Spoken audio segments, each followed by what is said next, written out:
Sæll Kjartan, þessi leikur var mjög erfiður fyrir þína menn. Hvernig eru svona fyrst tilfinningar eftir hann leik?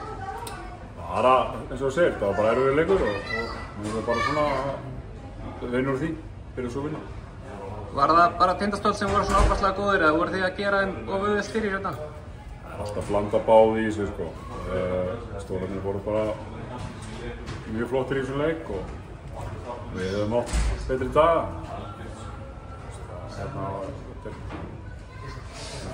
Já, það er svona útskýrt og svolítið að þeir voru bara, þeir áttu frábæran leik og þeir náttúrulega svínhittu þarna í fyrra áleik og bara virkilega aggressífir í vörðinni bara hérna, en við svo sem líka höfum eins og segja átt betri daga. Það er náttúrulega stutt í næsta leik. Hvað þarf að breytast til þess að þið náðu að jafna þetta? Það er ýmislegt. Það er nú bara hefst svo vinna. Við bara förum yfir það núna bara saman sem lið. Það er svo stutt síðan leik lauk. Maður er bara svona að fara yfir þetta allt saman. Staðan er 1-0 í einvíginu. Lokatölurnar skipta engu máli í stóra samhenginu. Það er svona það sem við kannski erum að fókusa á núna.